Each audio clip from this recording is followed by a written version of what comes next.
એક જણો શનિવારે ફૂલ થઈ ગયો. બોલો, આ શનિવાર છે ને, આજ શનિવાર છે ને, હનુમાનજી આવી ગયા, મારે હનુમાન ચાલીસા બોલાઈ ગઈ. શનિવારને દી હનુમાનજી પહેલી નીકળ્યો, ફૂલ થઈ ગયેલો. તે આખું ગામ હનુમાનજીને તેલ ચડાવતું હતું. આ લુખેશને ઘરમાં તેલ ખાવા નહીં, ઈ ઈર્ષા હનુમાન ઉપર થઈ હતી. અહીંયા ખાવા નથી, નાની માથે ઢોળે છે બધા. ગામડાને કીધું નીકળાય, હાલો સટકાળો. ગામના કે તને પોકે હનુમાન, અમારે શું કામ? તો ગામના વૈયા ગયા. પછી પૂજારી બે ત્રણ બીજા બેઠેલા, એને કીધું નીકળો, હાલો બાપુ, જય સિયારામ કરો, હાલો. હા બાપા નીકળ્યા. પછી તો હનુમાનની બે વજ્યા. તો હનુમાનજી આમ જ બેઠેલા ગદા લઈને, અને ઓલો એની સામું મંડાણું. ઓળખાણ પડે, જાણે કેમ લંકામાં ભેગા હોય હામી પાલટીમાં. હનુમાનજીને કીધું ઓળખાણ પડે. હનુમાનજીને શું કે એક ગદા ભેગો ગોટો વાળી દઉં, પણ હનુમાનજીએ નક્કી કર્યું કે રાવણ માર્યા પછી આવાન મારીએ તો વેલ્યુ ઘટે આપણી. ખરેખર બાંધવામાં લેવલ ગોતવું. હા, આપણી પાસે ફોર વ્હીલ થઈ જાય પછી સાયકલ વાળાને તુકારો કરવાનો આપણો કોઈ અધિકાર નથી રહેતો. ઘણા તો ટ્રાફિકમાં જતા જ નથી, રેકડી વાળાની આમ આખી હાક ને, એલા ભાઈ એ બિચારો ધક્કો મારીને જાય, તું ઘડીક ઉભો રહે ને, તારે તો લીવરની ફેટકી જ દેવીશ. પણ નહીં, લેવલ. આપણે ટૂંકા રસ્તા હોય, સિંગલ રોડ હોય, અને આપણી પાસે ગાડીઓ એલોઝન લાઇટ વાળી હોય, તો સામે કોઈક મોટરસાઇકલ વાળો બાઇક વાળો આવતો હોય તો આપણે છે એક શીલો હેઠો ઉતાર લેવો. એ લટક્યો હોય તો બિચારો પડે, એને સામે સામે ન જવા દેવાય. તેવડ હોય તો ડમફરિયાને સામે સામે જવા ગયો ને, ત્યાં તો ખીખી ખી કરતા હેઠા વે જાય, પીધે ન લાગે નાના જાને. એટલે હનુમાનજીને થયું કે આગળ એ આને ગદાય ન મારવી પડે. આખી રામાયણમાં હનુમાનજીએ ક્યાંય ગદા નથી માર્યો. આખી રામાયણમાં ક્યાંય એવો ઉલ્લેખ નથી કે હનુમાનજીએ કોઈને ગદા મારી હોય. એ એવું કહેવા માંગે કે હથિયાર રાખો પણ ઉપયોગ ન કરો. આખી રામાયણમાં ક્યાંય છે જ નહીં હનુમાનજીએ કોઈને ગદા મારી હોય. હાથ વજ્રવર ધજા બિરાજ, મુષ્ટિકા મારી છે, ઝાડવા ખેંચીને નાખ્યા છે, ગદાનો ઉપયોગ જ નથી કર્યો. પણ એક જગ્યાએ એકવાર કર્યો, એ રામાયણમાં નથી લખ્યું. એ કહું તમને, રામ થાકી ગયા બાણ મારી મારી. જેવું બાણ મારે ને, જ્યાં માથા કપાઈ જાય તો પાછા નવા ફૂટે. રામને પરસ્યો વળી ગયો કે આ છે હું, આ સાયનાનું લાગે માળું.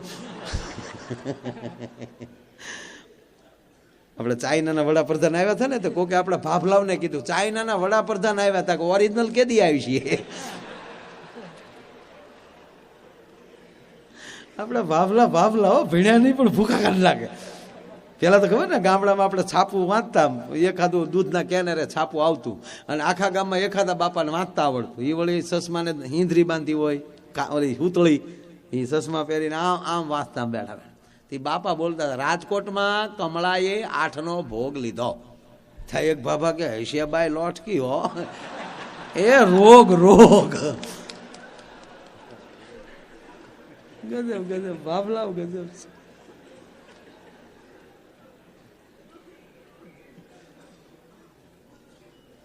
જેમ જેમ ભગવાન રામ બાણ મારે, અને એમ જેવા મસ્તક કપાઈ જાય ને પાછા નવા ફૂટે. રામને વ્યાકુળ જોઈએ, પછી હનુમાનજી થી તો રહી ન કાંઈ. રામને કે એક કોઈ રહ્યો ને પડે હું નહીં. રામાયણમાં નથી હો, ગોતતા નહીં. પણ હનુમાનજી બેઠા એટલે કહું, એ મને કાનમાં કીધું કે આવું છૂથું લખાણું નથી. રામને આમ 100% ભક્ત એને જ કહેવાય ને, ભીડમાં આડો આવીને ઉભો રહી જાય. એટલે આમ કીધું એક કોઈ રહ્યો ને, અને પછી જે ગદા લીધી ને, હનુમાનજી 3 ફરફુદડી ફરીને હોય ઝાટકીને રાવણની કઈડીમાં નાખ્યો. અને કઈડીમાં નાખીને જે રાવણ જે ઊંધો પડ્યો, ભફાકો જે બોલ્યો, એ ક્યારે 10 માથા જાય ને, આમ ઊંધો પડ્યો, પાક મોઢામાં ધૂળ ગળી ગઈ.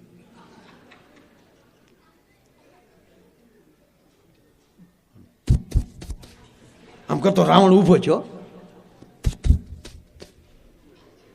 જેમ જેમ ધૂળ ખખેતો ગયો, ક્રોધ ચડ્યો. ભાઈ તપેલ ત્રાંબા જેવી રાવણ નાખ્યું. એ ઘા કોને કર્યો?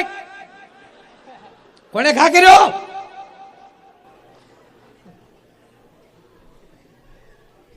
રામે હનુમાનને ઘૂસ, તમે આવું ન કરાય, આને ભલા મને તે પણ હવે એક તો ખીજાઈ ગયેલો હતો ને એમાં તે ખીજ્યું આને, કોને ખા કર્યો?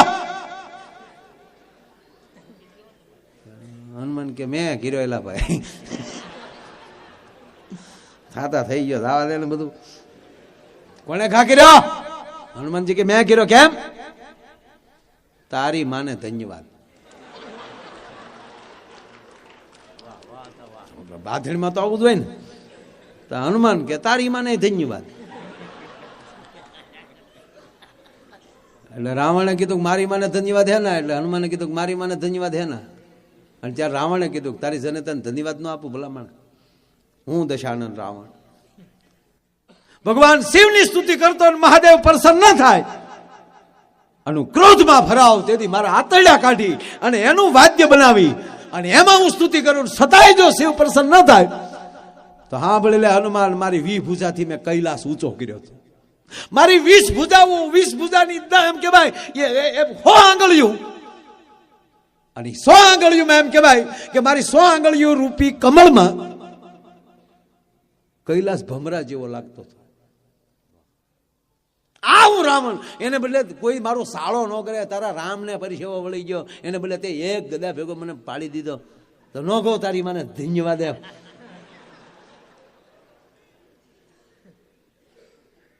હવે રાવણે કીધું તો મારી માને ધન્યવાદ હે ને આપ્યા. તો હા ભલે લુકેશ, હું હનુમંત, તું જે શિવની ઉપાસના કરી એ જ હું સામો ઉભો છું. 11મો રુદ્ર છું, શિવ અવતાર, તારો ગુરુ છું. મને ભૂલી ગયો તું? અને હું કોઈ દી હાથમાં ગદા લઉં નહીં. હે રાવણ, ગદા જો પૃથ્વી ઉપર ફટકારું તો ચૂરે ચૂરા કરીને ધૂળ ઉડે, એમ કહેવાય કે પૃથ્વી ઉડી જાય આકાશમાં. ભૂલથી કોઈના માથા ઉપર મૂકી દીધી હોય તો હોહળવો પતાળમાં વયો જાય. એને બદલે તું મર્યો નહીં, પીડ્યો નહીં, પાતાળમાં ન ગયો, ખાલી હું છું ન કહું તારી મને ધન્યવાદ એમ.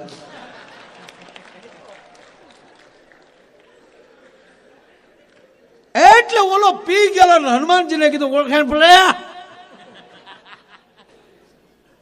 રામના ભગત થઈ ગયા એટલે હું તમે ઠૂઠ થઈ ગયા.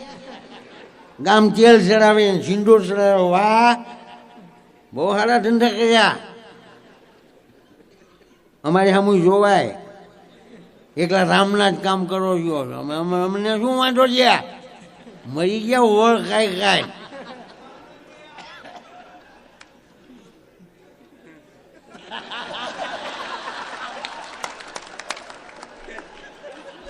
અને સાંભળી લેજો હનુમાનજી, તમે કઈ સારા ધંધા નથી કર્યા. લે ઓલો હનુમાનજી મળ્યો કેવાય.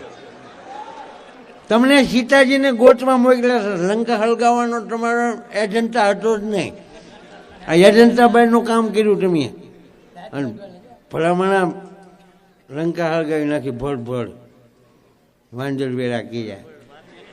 જોવું જો હોનાની હતી ભલામણ આખી હળગાવી નાખી. એને કરતા એટલો ઢેકલો લઈ લાવ્યા તો તમારું શું જાતું જુઓ. ઠીક છે, જે થવું ઠીક કરી નાખ્યું, કાંઈ વાંધો નહીં. કાલ આવે 11,000 રૂપિયા રોકડા રાખજો ને કરે હેગી નહીં થાય એમ કરીને તલવાર કાઢી. કાલ આવું છું પાછું આના ટાઈમે. 11,000 રોકડા, સમજાઈ ગયો? રામ જય હનુમાન જાજા. હનુમાનજી હનુમાન એટલે પછી આ તો એટલું કહીને વયો ગયો. પછી ભાઈ મંડળ હલવાનું કે કાલ રવિવાર બેંકે બન્યું હોય, આપણી પાસે 11,000 પીડ્યા નથી, હમણાં જ પ્રતિષ્ઠા કરી, મંડળ નાનું, અને આ તલવાર લઈને કાલે આવે ને મૂર્તિની તલવારની પીસી મૂર્તિને અડી જાય ને ખંડિત થાય, પાછી જયપુરથી મૂર્તિ લાવવી, માથા ભારે માણા, અને કંઈ કહેવાય નહીં. હવે કરવું શું? તો મંડળમાં કોઈ પીઠ હોય ને ત્યાં ચિંતા કરો, મેં કામ કરો. શું આ મેન મૂર્તિ છે ને એની આડું પાર્ટેશન કરી નાખો, અને ગામમાંની સિનાઈ માટીની નાની મૂર્તિ આગળ મૂકી દો, એનું જે કરવું ભલે કરે.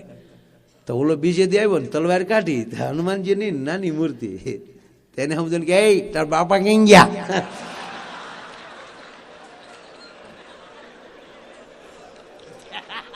હવે આને ભડાકે દેવાનું એક બીજું કાંઈ કરાય ભલા.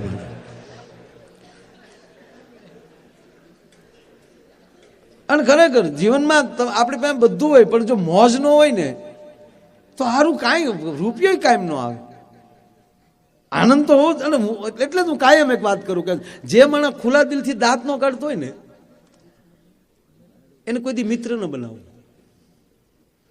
આપણે જો આ બધાને અનુભવ એ છે કે તમે મુંબઈ જતા હો, સુરત ક્યાંક કામે જતા હો, તો આપણે તમારા બધા જેટલા મેં બિલ્ડરો, ઉદ્યોગપતિઓ, મોટા માણસો છે એની બધાને મને એક વાતની એ ખબર છે કે એની પાસે એક ભલે એક એવો મિત્ર હોય કે રસ્તે આનંદ જ કરાવતો હોય, નકર હોય ખાલી હો.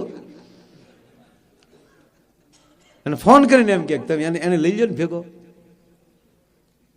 બસ મોજ હશે ને તો રોકાણ કોકનું લહેર મફતમાં મળે છે. હા, આ મોજ હોય તો તમે સાંભળી.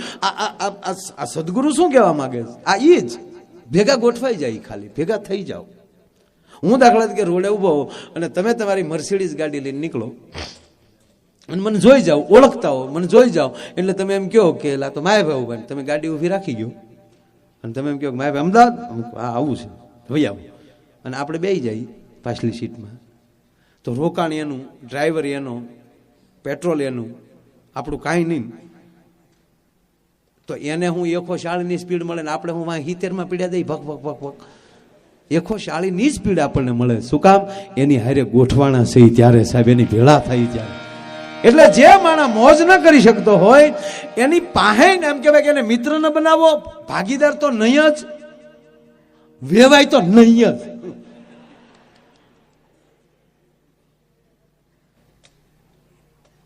એના પાડોમાં ન રહેવું, અડધી કિંમતમાં બંગલો વેચીને નીકળી જવું.